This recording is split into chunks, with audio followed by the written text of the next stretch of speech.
Hello everyone, welcome back to my channel. আমি অহনা। আশা করি সবাই অনেক বেশি ভালো আছো। অনেক দিন পরে একটু ঘুরতে বেরোবো, তাও সন্ধ্যার দিকে, কারণ যে গরম পড়ে এই গরমে কোথাও ঘুরতে যেতে মন চায় না। যাই হোক, অনেক দিন বের হই না, তার জন্য ভাবলাম একটু বের হই। কারণ না বেরোলেও মন মানসিকতা বা ভালো লাগে না, এমনিতে আমার ভালো লাগে না, বেরোতেও আমার ভালো লাগে না। কারণ আমার সব থেকে যে জায়গাটায় ঘুরতে যেতে ভালো লাগে, যে জায়গায় যেতে ভালো লাগে, যাকে নিয়ে যেতে ভালো লাগে, সেই মানুষটা অনেক দূরে। যাই হোক, সে তার কাজে গেছে, আমাদের ইন ফিউচার ভালো কিছু হবে তার জন্য গেছে, এটা আমি বুঝি। তার জন্য আমি কখনো এ নিয়ে আমি কষ্ট লাগলেও আমি সেটা কখনো না প্রকাশ করি, না কাউকে বলি, সেটা নিজের ভিতরেই রাখি। যাই হোক, এখানে আমি রেডি হয়ে বসেছিলাম, শুধু ড্রেসটা পরলে হয়ে যাবে। এই তো আমি পুরোপুরি রেডি হয়ে গেছি। কিন্তু যখনই আমি বাইরে বেরোতে যাব, তখনই কেন জানি আমার এত মন খারাপ লাগতেছিল যে আমি সবসময় চাইতাম ও আমাকে একটু ছুটির দিন একটু নিয়ে ঘুরতে বেরোক।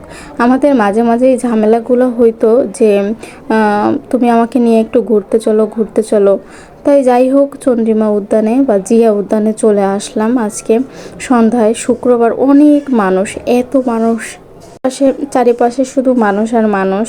আর আমি একটু ভিডিও ফুটেজ নেব আর কয়েকটা ছবি তুলবো, তার জন্য একটু লাইটের এখানে আসি।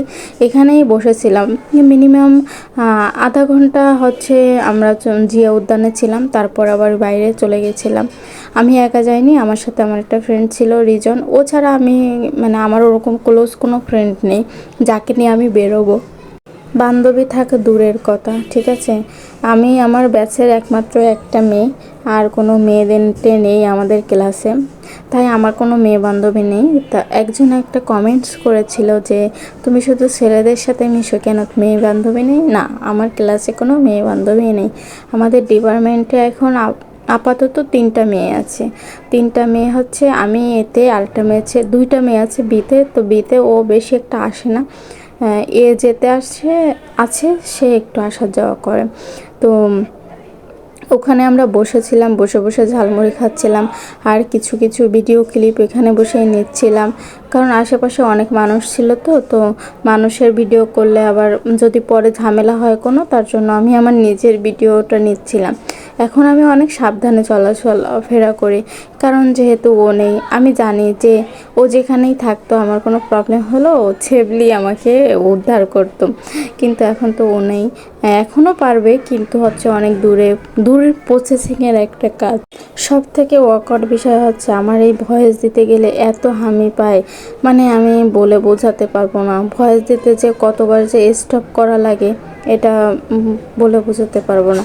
তো এখানে বসেছিলাম আর ও এখানে বসে আমার ছবি এডিটিং করতেছিল, কারণ আমি ছবি তুলছিলাম। এখানে জানে যে আমি ছবি চাইবো, তার জন্য আর কি।